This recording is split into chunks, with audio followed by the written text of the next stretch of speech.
నేను ఇష్టపడిన అమ్మాయి.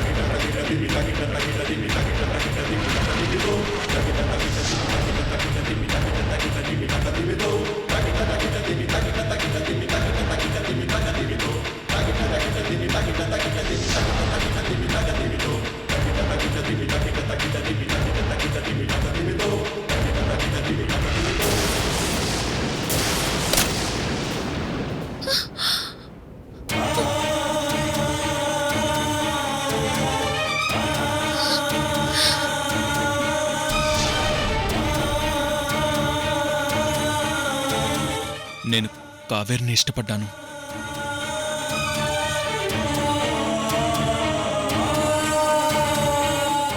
తన్నే పెళ్లి చేసుకోవాలనుకుంటున్నాను తాతయ్య.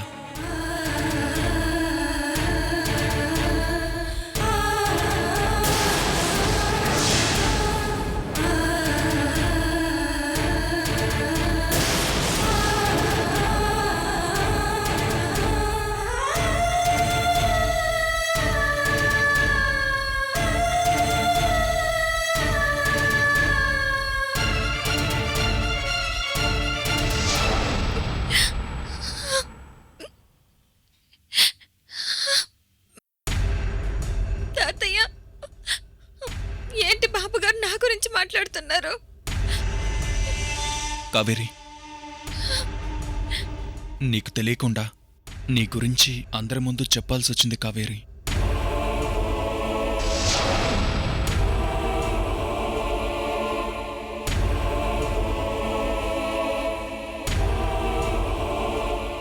సత్యతో జరగాల్సిన నిశ్చితార్థాన్ని నేను ఆపేశాను.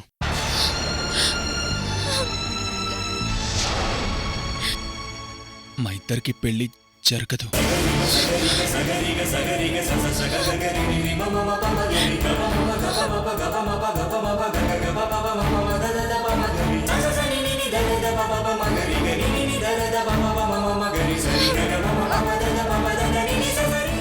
ఎందుకంటే నిన్ను జాతరలో మొదటిసారి చూసినప్పుడే నేను ఇష్టపడ్డాను.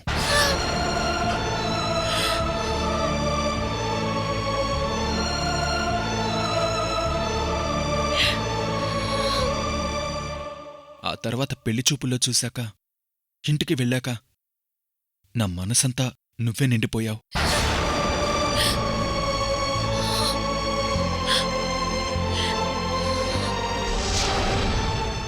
కానీ నీతో ఆ విషయం చెప్పడానికి నాకు సమయం లేదు.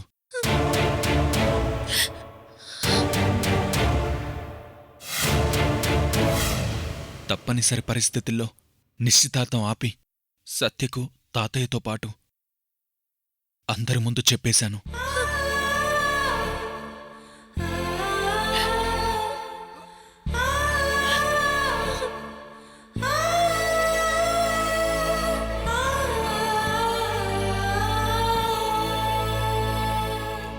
ఈ నిశ్చితార్థం జరగాల్సింది సత్యతో కాదు, నీతో.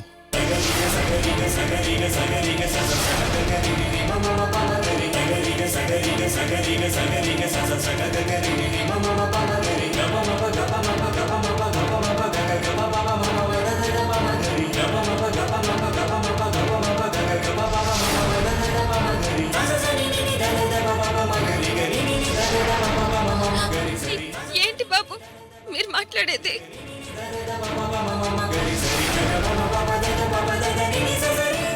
మా సత్యమ్మ గారిని పెళ్లి చేసుకుంటానని వచ్చి నన్ను ఇష్టపడ్డానంటారేంటి?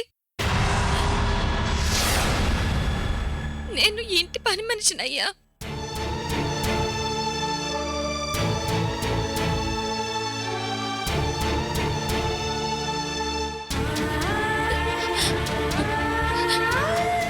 తాతయ్య, మీరేంటి తాతయ్య అలా చూస్తున్నారు? సత్యమ్మని పెళ్లి చేసుకోమని చెప్పండి తాతయ్య.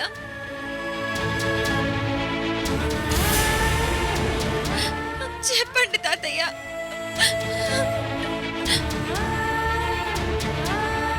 సత్యమ్మ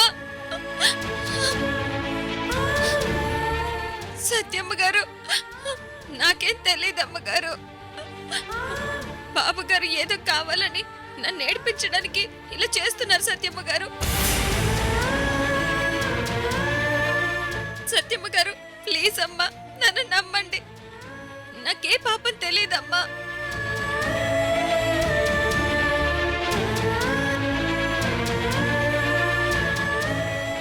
నన్ను నమ్మండి చాలు. అమ్మా, నాకే పాపం తెలీదు, నేనే తప్పు చేయలేదు. నన్ను నమ్మమ్మా.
సుశీలాదేవి గారు, నాకు నా మనవరాలు సత్య అంటే నాకు ప్రాణం.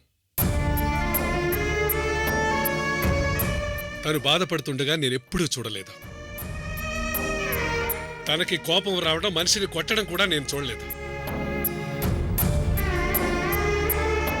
నేను మొదటిసారిగా చూస్తున్నాను. నాకు చాలా బాధగా ఉంది.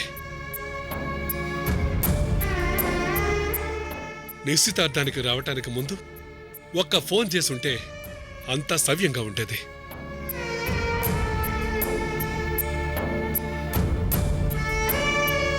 మీ అబ్బాయి అఖిల్ని వచ్చినప్పటి నుంచి నేను గమనిస్తూనే ఉన్నాను. ఏదో డిస్టర్బ్డ్గా ఉన్నాడు. ఏంటో అడుగుదామనిపించింది.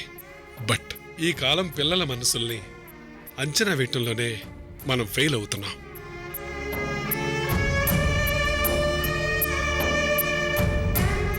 ఏంటయ్యా మీరు ఇలా బాధపడిపోతున్నారు? కానీ ఇక్కడ మా రక్తం ఉడికిపోతుంది. అంతే కదండి? అంతేనయ్యా. వీళ్ళు మనూరు వచ్చి మన ఇంటికి వచ్చారు. మన అమ్మాయిని కాదవని మన ఇంట్లో పని మనిషిని పెళ్లి చేసుకుంటానంటే మనకు అఘోరం, మనకు అప్రదిష్టయ్యా.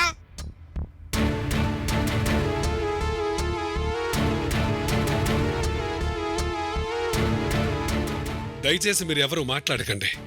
ఏందయ్యా ఇదంతా? మీ పరువు పోతే మా పరువు పోయినట్టు, ఈ ఊరి పరువు పోయినట్టు, మన రాష్ట్ర పరువు పోయినట్టు. ఇదంతా చూస్తూ ఊరుకుంటాం అనుకుంటున్నారా?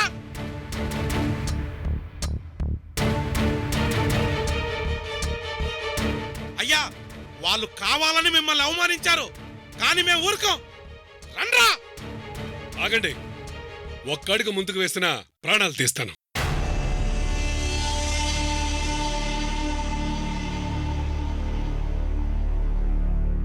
నిశ్చితార్థం ఆగిపోయింది. దయచేసి మీరందరూ ఇంటికి వెళ్ళండి. రండ్రా, రండి. ఇదిగో పెళ్లి కొడుకు గారు, మా అయ్యగారి పరువు ప్రతిష్టల్ని తీసిన మీరు ఈ ఊరి పొరిమేరలు ఎలా దాటుతారో నేను చూస్తాను. మిమ్మల్ని వదిలిపెట్టను.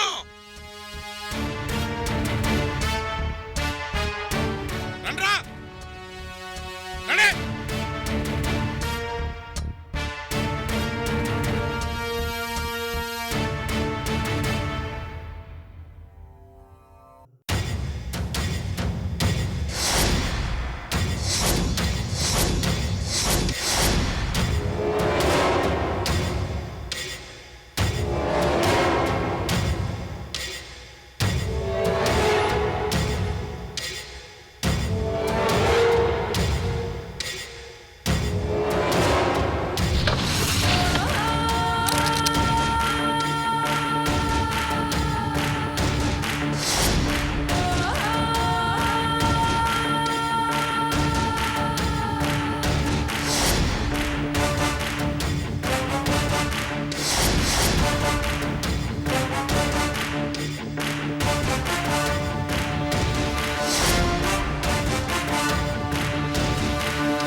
కావేరి.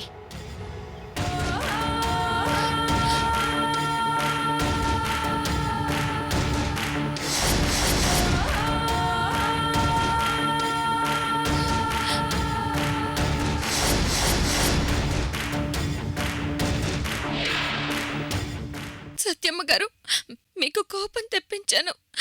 నన్ను చంపేయండి అమ్మగారు. నువ్వు ఏం తప్పు చేసావో తెలుసా? ఈ ఇంట్లో నేనుండగా వాడు నిన్ను ఎలా ఇష్టపడ్డాడు? ఆ? నువ్వు నీ అందం నా కాలి గోటి కూడా సమానం కాదు. వాడు నిన్ను కోరుకోవడం ఏంటి? అసలు అసలు ఏముంది నీ దగ్గర? ఆ? సత్యమ్మ గారు, నేను మాట్లాడేటప్పుడు ఎదురు చెప్తావేంటే? వినాలి అంతే. నా కోసం వందల మంది హ్యాండ్సమ్ అబ్బాయిలు క్యూలో ఉన్నారు.